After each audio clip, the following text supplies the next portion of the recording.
Y entonces nos quedamos, don Pepe, en que las conquistas de la revolución son por definición intocables. No, estábamos con lo que usted decía,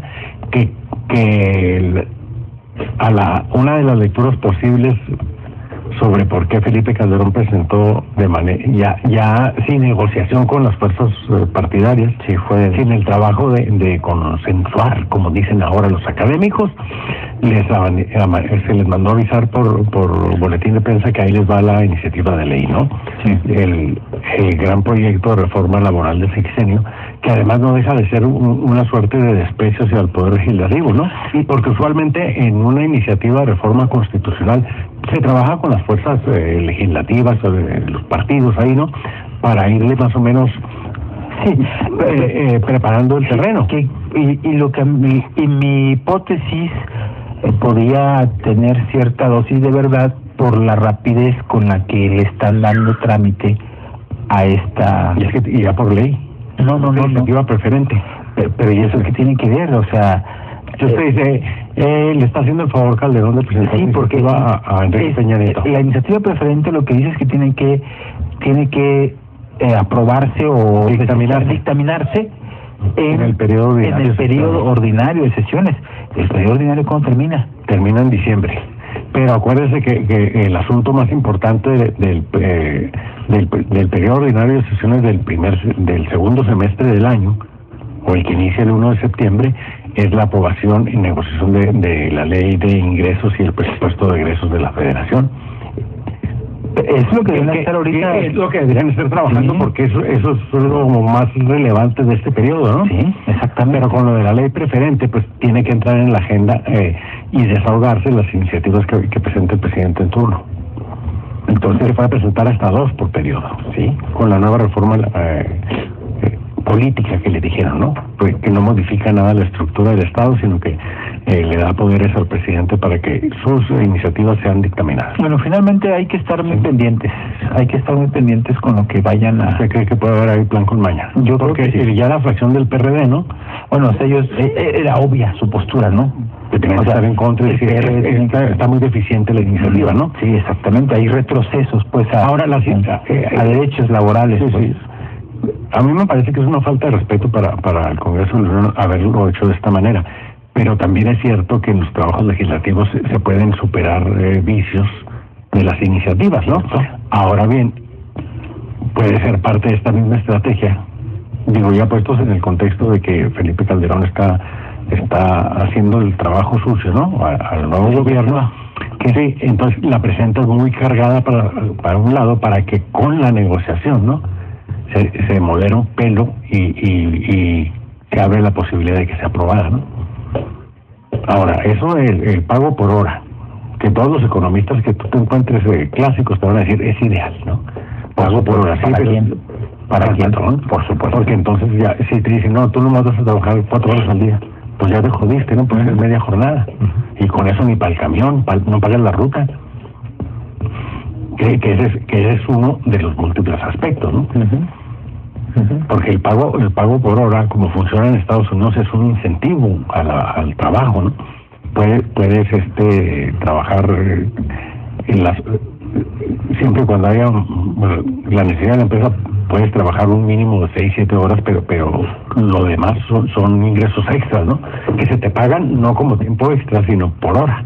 Entonces, si te avientas más horas... Sí, pero después de 40 horas, que sería la jornada completa de la semana, se ahí tiene que pagar extra, ¿no? Extra. Pero aparte de eso, ahí con una hora laboral, una sola hora es el mínimo de acá. Pues, exactamente. $5 o $6. Porque digo, si van a estar con la tontería de que van a pagar por hora al salario mínimo que tenemos aquí, dividiendo el mínimo entre 8 para que pues, cada hora ¿saben qué? Que quédense con sus $5 la hora. Forma laboral, ¿no? Pues sí. Pero luego que difícilmente... Bueno, ese es uno de los puntos. El otro es la contratación famosa. Para que no crees derecho, la instauración ya de los outsourcing, ¿no? Fíjate, en inglés ya te la comunico Gentil Schools, está transparente, ¿no? Ya no te contrata la empresa, sino que la empresa se negocia con un intermediario que es el que te contrata a ti, pero ya no creas derechos laborales, simplemente es lo que se te paga y se acabó, ¿no? Ni vales de despensa, ni bonos de puntualidad, ni pago de transporte, nada, ¿no? Entonces, es decir, es seguir ahorcando y cada vez más al trabajador. Pero, ¿por qué no se dan incentivos, por ejemplo, fiscales a las empresas para crear más empleo? Porque nunca funciona, siempre lo han hecho, ¿no? Los que no lo hacen, anuncian incentivos que no lo hacen realmente. Todo les ha fracasado. Pues no fue con Felipe Calderón que se inventaron esto de un subsidio por el primer empleo, ¿no? ¿Te acuerdas? Eso es hasta racista. Sí. No racista, es discriminatorio. Sí, pero se anunció esa cosa y luego se anunciaba también y era un fraude porque realmente no era para que crearan o generaran empleos en condiciones apremiantes, ¿no? Mire, cualquier empresa que tenga que pagar el 32% de sus utilidades más el nuevo expenso, las cuotas del IMSS y de Infonavit. Entonces, con eso ahorcas a la empresa porque tiene que pagar el 50% de sus ingresos en impuestos, ¿no? O más. Sí. Y obviamente esto afecta tanto al empresario como al empleado. Sí, pero en otros países ¿cuánto se paga por impuesto de las empresas? ¿Cuánto pagan las empresas? Promedio 15-20%. Y por ejemplo en Estados Unidos depende del estado en el que estés también. Ya, pero hay economías que han crecido reduciendo el impuesto sobre la renta. Es decir, que lo bajan a 15%. Hay países y todo el mundo dice, oye, ¿se va a caer la recaudación? No, al revés, lo que ocurre es que se incrementa la contratación, el empleo, hay más dinero circulando. Hay países europeos. Entonces más gente paga sus impuestos, aunque sea una cuota menor. Que el impuesto es altísimo. Sí, ¿cómo no? Altísimo, sí, pero la universidad incluye todo. Es gratuita. En Francia es como el 50%. El transporte público es muy bueno. Seguridad. Entonces, la gente no le importa pagar la mitad. Pero a los empresarios les importa pagar. Está hablando de la gente, los trabajadores. No. O sea, si estamos hablando de impuestos de empresas, no impuestos a la gente. Porque, por ejemplo, ¿cuánto se paga de predial en El Paso, por ejemplo? Compáralo con lo que se paga aquí en Juárez. Es muchísimo, con las tarifas de servicio, ¿sí? Muchísimo lo que se paga en El Paso de predial. Sí, porque ahí incluye pago de servicio de recolección de basura, seguridad, atención para por las razones que sean, hay mucha diferencia. Claro. Sí, pero si ves el costo de los servicios, es mucho más barato los servicios que aquí en Juárez. Sí. Digo, si estás hablando de electricidad, agua, cable, gas, son mucho más baratos allá que aquí. Pues realmente necesita una planeación, pues es que no está fácil. Mire, estos cambios, pero lo que sí es cierto es una cosa: el gran empresario no va a dejar de ganar. O sea, no hay empresario que esté tonto que se ponga a poner un negocio y que esté perdiendo. Lo que pasa es que ganan menos y ellos ganan menos, por supuesto. Pero ellos te van a decir, estoy perdiendo. Claro. Porque yo ganaba 1,000 millones al año y ahora gano 500. O sea, no estás perdiendo, estás dejando de recibir una lana que ganabas, pero no estás perdiendo. No son la madre Teresa de sigues haciendo lana, ¿no? Sí, exactamente. Sí, pero es que estamos hablando de las empresas muy grandes, ¿no? Grandes, sí. Pero el mediano empresario y el pequeño empresario creen en la que así se las ven. No, pues claro. Y sobre todo en cuestiones de crisis, pero sí, para sostener el negocio. Y pagar a los trabajadores. Pero aquí volvemos a lo mismo, ¿no? Son los pequeños empresarios. ¿Cuál es la principal queja de los pequeños y medianos empresarios? Pues los impuestos.